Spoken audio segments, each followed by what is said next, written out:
A very good greeting to you, fellow YouTubers, and thank you for watching this video.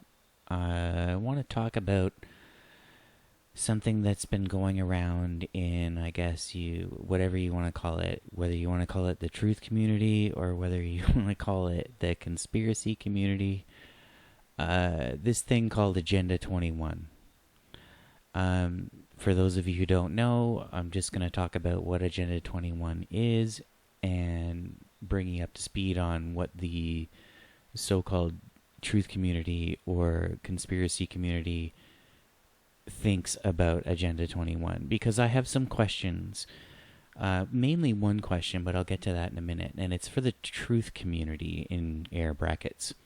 So, Agenda 21, it's a non-binding action plan, for one. That means that you don't need to, I mean, you can say you agree with it and then you can back out, I guess. That's what non-binding means to me. So there's that. And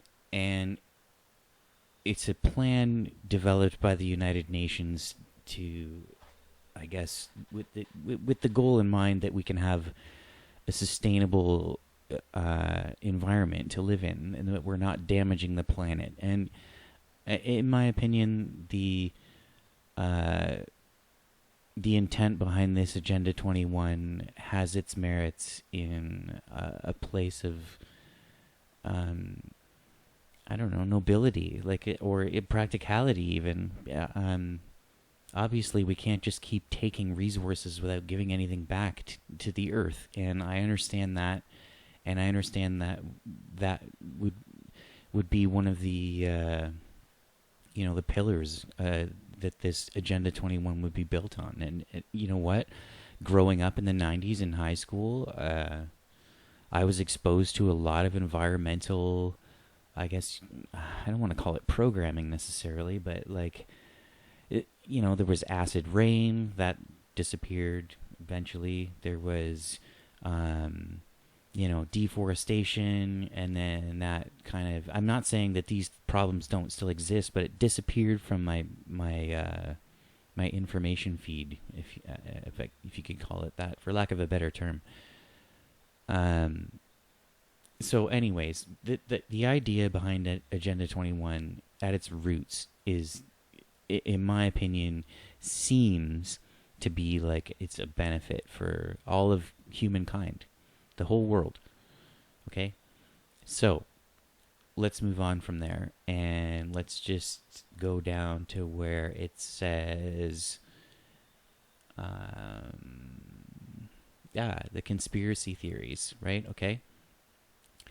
So, there's this theory that the reason why they're doing this Agenda 21 is to have people move into cities, to get people out of rural areas and put them in cities, so that, I guess, people can be more easily controlled if they're more tightly packed together. And here is where my question comes in. If that were true, let's say that this was true, the truthers or conspiracy theorists or whatever you want to be labeled as, I don't need a label. But if that were true, then why are all of the big major cities making it next to near impossible for one person to live in said city? I'm going to move over now to a different page. And this is just Canada, because I'm Canadian, and I'm pretty confidently sure that the rental rates in cities like New York or highly dense populated cities, I mean, these prices are going to be probably astronomically larger. But I just want to show you this right now. So this is from October 2020. Okay, these are the rentals, the average rentals prices for 1 bedrooms and 2 bedrooms in most of the major cities in, I believe this is only in, oh no, it's all of Canada. I used to live in Toronto. For a one bedroom apartment, we might as well just call that $2,000. That's just for one person, okay? You could probably find bachelors for maybe 200 or $300 less.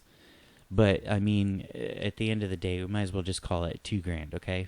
So that's for one person to live in Toronto. $2,000. Okay, now, if you Google what is the recommended percentage of your monthly income that you should put towards rent, most places are saying 30%. Okay? So that would mean that you would have to make a certain amount of money to be able to live in Toronto or any major city for that matter, and probably you'd have to make more money to actually live there. So, okay, here's what happened to me. I ended up having to move out of the city because I could not afford to live in the city anymore. COVID-19 came in and everything changed. And I don't see it, like, there's a huge population in the city that can't work because the businesses are closed. So, if they're trying to get everybody to move into the city, then why are they making it harder to live there? People are leaving the cities in droves. So that's my question. And if anybody out there can answer that, because I think we might be going a bit overboard on the Agenda 21 thing.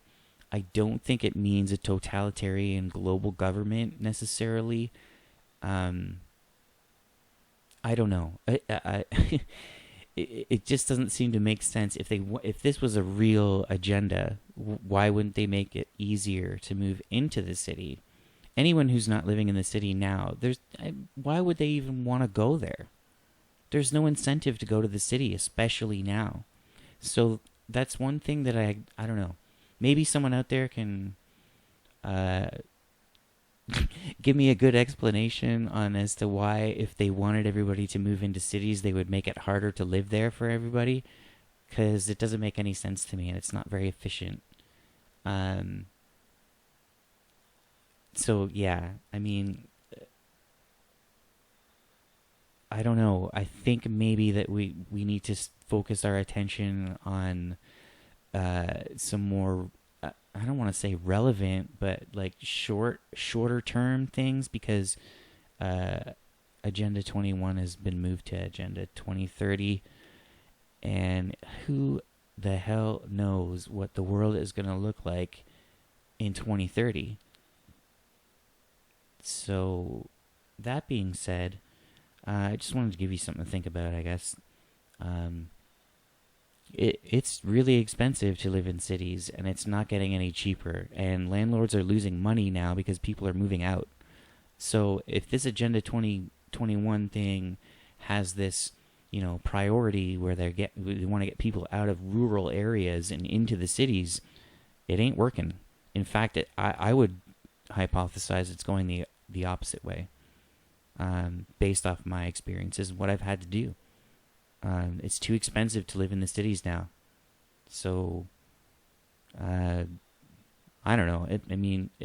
I guess my advice, subjective advice, I guess I should say, is if you have the means to get out of a city, why wouldn't you? Cities aren't nice. There's too many people. There's and not enough tolerance. So,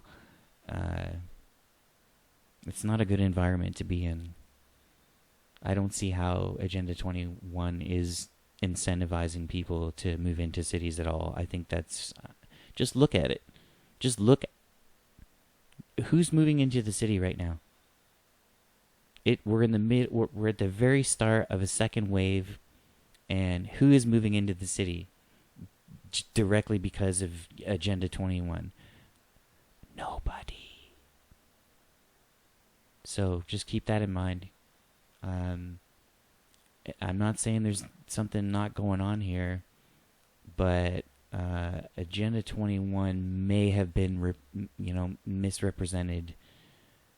I'm not sure what, there's probably a good reason for it, but I don't think they're trying to move people into cities. And you know what? Prove me wrong. Leave a comment. Do whatever you need to do. And I'll talk to you in the next video. Stay bright, people.